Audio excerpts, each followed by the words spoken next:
Hello दोस्तों, कैसे हो? आपका स्वागत है त्रिपाण स्टडी सेंटर में। आज जो हम करने जा रहे हैं ज्योग्राफी के चैप्टर, यानी ज्योग्राफी जो भूगोल है, ये अत्यंत महत्वपूर्ण चैप्टर होने वाला है, क्योंकि इसमें हम भूगोल के विषय में बहुत ही विस्तार पूर्वक चर्चा करेंगे। चलिए देखते हैं हमारा आज टॉपिक क्या है। जनसंख्या की वृद्धि। देखिए, जनसंख्या की वृद्धि की बात करें तो इसमें दो ही चीज़ जो है काफ़ी महत्वपूर्ण स्थान रखता है, एक जन्म दर और एक मृत्यु दर। कहते हैं प्रवास की बात बाद में हम करेंगे, लेकिन जन्म दर और मृत्यु दर जो है जनसंख्या वृद्धि को काफ़ी प्रभावित करता है। और यही पॉइंट दर्शा रहा है कि जनसंख्या की वृद्धि के अंतर्गत कैसे हो सकता है। किसी भी क्षेत्र में जनसंख्या की वृद्धि वहाँ के जन्म दर और मृत्यु दर और प्रवास पर निर्भर करता है। ठीक है कि जन्म दर और मृत्यु दर काफ़ी मायने रखता है। जन्म दर के प्रति वर्ष प्रति हजार जनसंख्या का जो है जीवित बच्चों की संख्या से गणना की जा सकती है। यानी एक डेफिनेशन भी हो सकता है आपको जन्म दर की, कि जन्म दर को प्रति वर्ष प्रति हजार जनसंख्या पर जीवित बच्चों की संख्या की गणना की जाती है। और इस प्रकार मृत्यु दर को किसी क्षेत्र में प्रति हजार व्यक्तियों में से प्रति वर्ष मरने वाले व्यक्तियों की संख्या से गणना की जाती है। तो ये दोनों जो है आपके जन्म दर और मृत्यु दर के बहुत ही अच्छा जो है परिभाषा है, बहुत ही अच्छा उदाहरण है। तो आप इसको अच्छे से नोट भी कर सकती हो।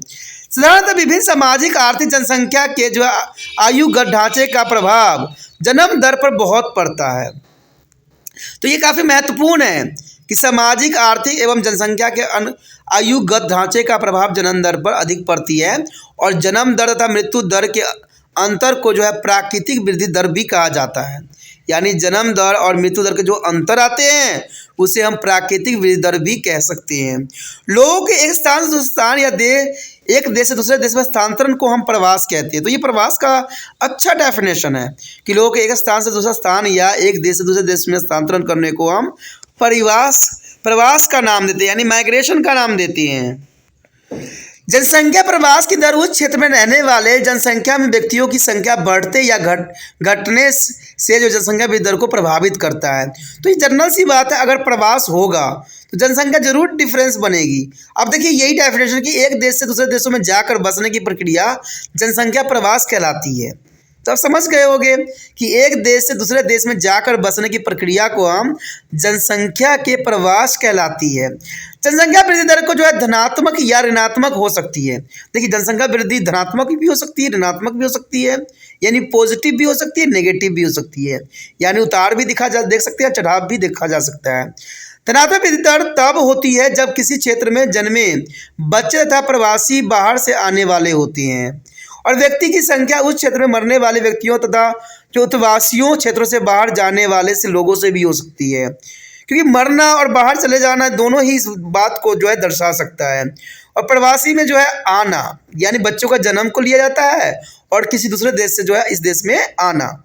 तो जन्म दर और मृत्यु दर के इसी के अंतर्गत को जो है फसलों को समझा जा सकता है। कहते हैं ऋणात्मक वृद्धि दर में उपयुक्त बातों को ठीक उल्टी लागू होती है। इससे किसी क्षेत्र की जनसंख्या में लगातार कमी होती जाती है। यानी ऋणात्मक वृद्धि दर में इसकी उपरोक्त बातों को ठीक उल्टी लागू होती है और ये जनसंख्या में लगातार कमी होती ही रहती है, जो कि काफ़ी महत्वपूर्ण बात को दर्शाया गया है। अब देखिए, इसी बात को अगर हम टेबल के अंतर्गत समझने की कोशिश करें तो ये काफ़ी महत्वपूर्ण टेबल है। कहते हैं इस टेबल में हर बात को दर्शाई गई है। अगर देखें तो यहाँ पर जनसंख्या वृद्धि जो है 1901 से लेकर 2001 तक की बात बताई, यानी 100 साल के डिफरेंस को यहाँ पर लिया गया है, जो ये काफ़ी महत्वपूर्ण है। 1901 में बात करें तो यहाँ पर जनसंख्या करोड़ों में थी, 23 करोड़ जनसंख्या थी। ठीक है, और मूल्य करोड़ों में इसमें जो है आंकड़े हमारे पास उपलब्ध नहीं है। और 11 के बाद 1911 की बात करें तो 25 हो गई थी जनसंख्या, करोड़ों में जो है 25 करोड़ हो गई थी। और मूल्य बदलाव देखा जाए तो यहाँ पॉजिटिव दर्शाया गया और जो है बदलाव की प्रतिशत में कोई कहते हैं 5% रही और औसत वार्षिक वृद्धि जो है 0.56% चल रही। लेकिन सबसे बड़ी जो अंतर देखने को मिली हमें वो 1921 में देखने को मिली। कहते हैं 1921 में देखा जाए तो 25.132 जनसंख्या करोड़ों में थी और यहाँ नेगेटिव में थी। ठीक है, यहाँ नेगेटिव में थी और कहते हैं औसत वार्षिक वृद्धि भी नेगेटिव में चली गई। तो ये काफ़ी महत्वपूर्ण बात को यहाँ पर दर्शाया गया 1921 के दशक में।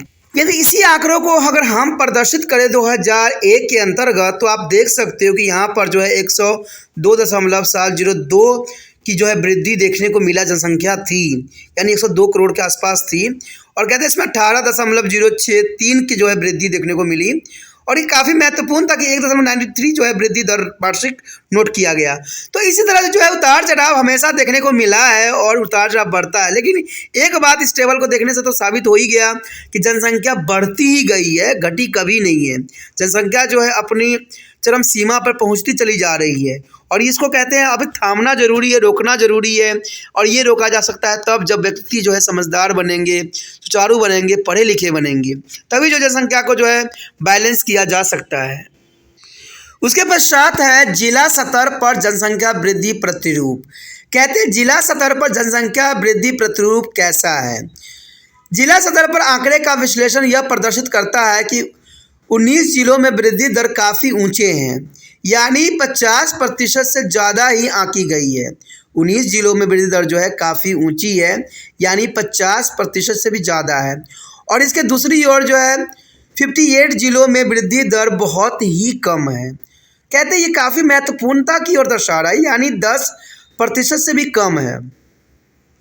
उच्च वृद्धि दर के जो है 19 जिलों में से 5 जिले नागालैंड के तथा 4 जिले दिल्ली के हैं।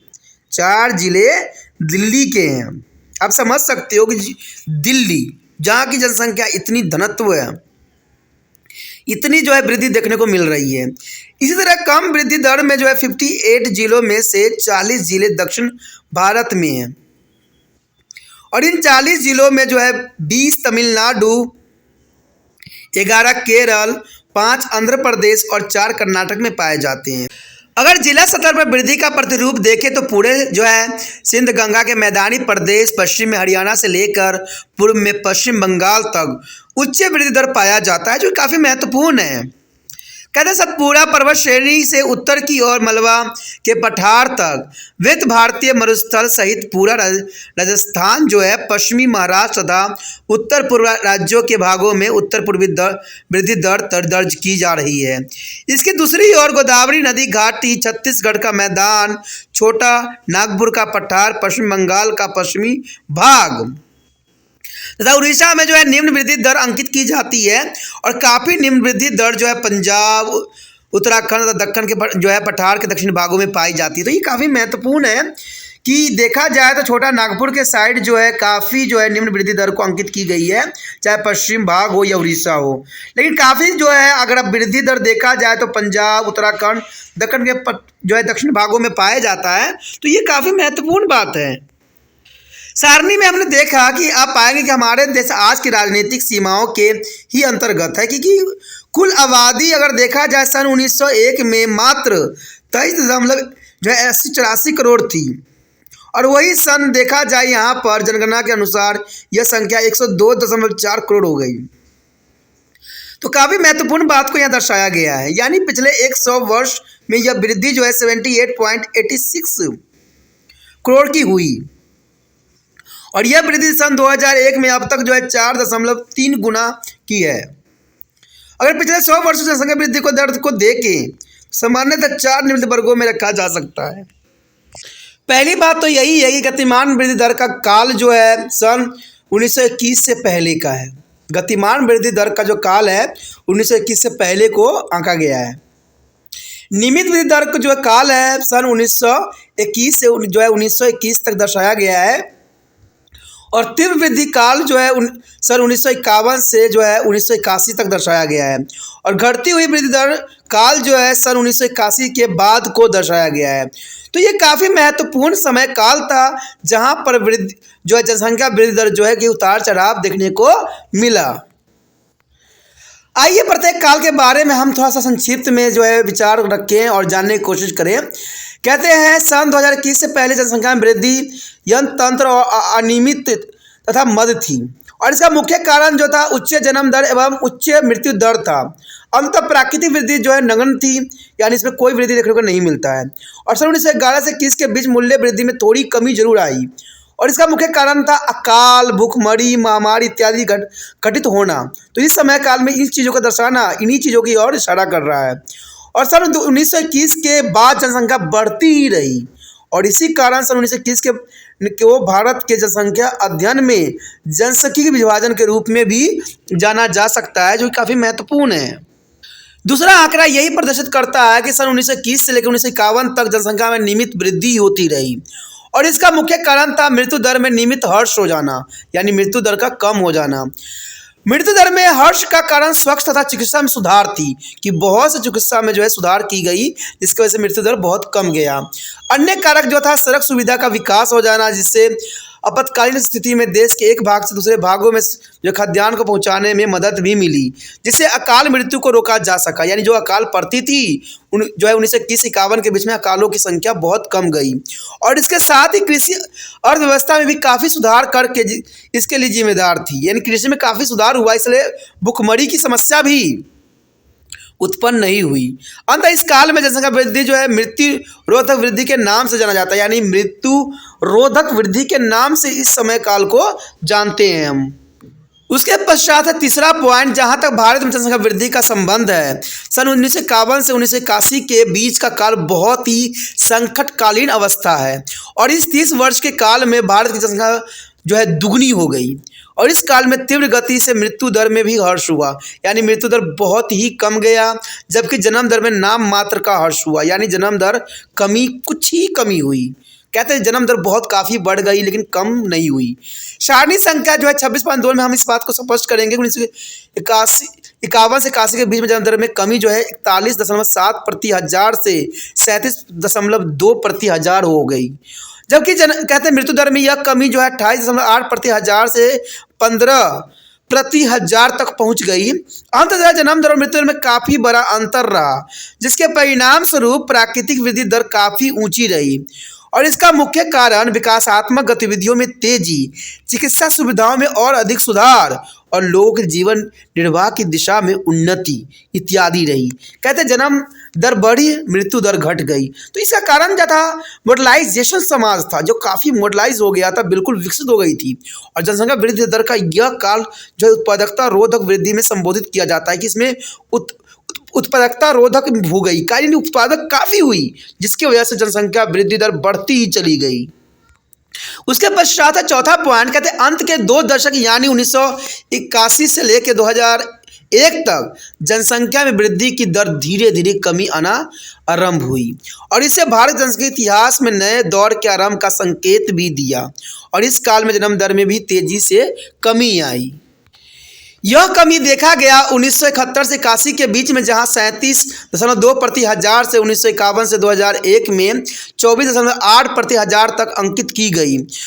दूसरी तरफ जो है मृत्यु दर में कमी घटती दर में अंकित किया गया, और इसी अवधि में मृत्यु दर जो है 15.0 प्रति हजार से घटकर 8.9 प्रति हजार हो गई। प्राकृतिक वृद्धि में यह घटती हुई प्रवृत्ति एक धनात्मक दिशा की ओर संकेत करती है। सरकार द्वारा चलाए जा रहे परिवार कल्याण कार्यक्रमों और लोगों की जागरूकता को इसका श्रेय जाता है कि सरकार ने बहुत ही जो है कल्याणकारी कार्यक्रम चलाया, जिससे लोग जागरूक हुए और लोगों ने जो है जन्म दर को कम किया, जो काफ़ी महत्वपूर्ण था। कहते हैं यहाँ पर जो हमारा अगला पॉइंट आया है वार्षिक जन्म दर। कहते हैं इसमें मृत्यु दर, प्राकृतिक जन्म दर, वृद्धि दर भारत जनगणना अनुसार 1901 से लेकर 2001 तक देखा जाए तो काफ़ी उतार चढ़ाव देखने को मिला। इसमें दशक जन्म दर प्रति हजार पर, मृत्यु दर प्रति हजार पर और प्राकृतिक वृद्धि दर प्रति हजार पर प्राकृतिक वृद्धि प्रतिशत में। तो 1901 से 11 के बाद में देखा जाए तो 49.2 दशमलव जो थी जन्म दर थी, और मृत्यु दर जो है 42.6 थी। लेकिन अगर हम मेन बात देखें जो 1911 से 21 के दशक में देखने को मिला, यहाँ पर था जितना जन्म दर थी उतनी मृत्यु दर भी थी, और ये समय अकाल का समय था, बीमारियों का समय था, इसलिए जन्म दर भी थी उसी कंडीशन पे और मृत्यु दर भी उसी कंडीशन पे थी। और यहाँ पर जो है प्राकृतिक दर में जो है बहुत कमी थी, 0.9% ही आपी गई। उसके पश्चात आगे हम अगर अंतिम दशक देखें 1951 से 2001 के दौरान, तो कहते हैं यहाँ पर जन्म दर अधिक थी, यानी 24.8 थी, और मृत्यु दर जो थी बहुत कम गई। इन सब कारणों का क्या कारण था? ये कारण थी यहाँ पर जो है मॉडर्नाइजेशन समाज हो जाना और जो है चिकित्सा सुविधाओं का बढ़ जाना, इसका सबसे बड़ा जो है इसमें कारण बनी। तो ये काफ़ी महत्वपूर्ण बात था। आगे है जो कि नोटेबल पॉइंट है, इसको आपको नोट करना चाहिए, बहुत काफ़ी महत्वपूर्ण है कि जनसंख्या वृद्धि दर, जन्म दर, मृत्यु दर तथा प्रवास कारकों को कार्यात्मक परिणाम है, और जन्म तथा मृत्यु दर के अंतर को जनसंख्या की प्राकृतिक वृद्धि दर कहते हैं, जो कि काफ़ी महत्वपूर्ण बात है। भारत की जनसंख्या सन जो है 1921 के लगातार तेजी गति से बढ़ती रही, और इसके सबसे प्रमुख कारण था मृत्यु दर की तेजी से घट जाना। तो ये काफ़ी महत्वपूर्ण बात थी, जन्म दर, मृत्यु दर और प्रवास के अंतर्गत। इसमें हम हर एक पॉइंट पे जो है विस्तार पर समझने की कोशिश किया और जानने की कोशिश किया। अगर ये पॉइंट आपको अच्छा समझ में आ गया तो जितना हो सके आपने तिरपान स्टडी सेंटर का हेल्प करना है, और हेल्प करने के लिए कुछ नहीं करना है, यूट्यूब से लिंक को कॉपी करना है और व्हाट्सएप स्टेटस पे लगा देना है। जो बच्चे आपके लिंक में होंगे वो जरूर देखेंगे, जरूर समझने की कोशिश करेंगे और समझ जाएंगे तो कहते हैं एक अच्छा काम जो है जग कल्याण के रूप में देखा जा सकता है। ठीक है, अगर पहली बार वीडियो देख रहे थे तो चैनल को सब्सक्राइब कर लीजिए। अगर सब्सक्राइब नहीं कीजिएगा तो आने वाला वीडियो का नोटिफिकेशन भी नहीं मिल पाएगा और आगे जो है आप वीडियो का जो है लाभ भी नहीं उठा पाओगे। अगर सब्सक्राइब कर लोगे तो आपको इसमें बहुत से अपॉर्चुनिटी खुलेंगे। यहाँ पर प्लेलिस्ट बनाई गई है जहाँ पर आपको जो है 8th क्लास से लेकर MA तक के हर एक वीडियो उपलब्ध है। वहाँ पर आप सिलेबस के अंतर्गत देख सकते हो, चैप्टर के अंतर्गत देख सकते हो, या आप क्लास के अंतर्गत भी देख सकते हो, जो काफ़ी महत्वपूर्ण है। अगर आपको कोई शिकायत है, कुछ कमेंट करना चाहते हो, कुछ बताना चाहते हो, कुछ सुझाव देना चाहते हो, ठीक है, कुछ बुराइयां बताना चाहते हो तो आप कमेंट कर सकते हो। और कमेंट करना बहुत ही अच्छा रहता है, इससे जो है बनाने वाले का जो है मनोबल बढ़ता है और वो आपके लिए अच्छा से अच्छा कर सकता है।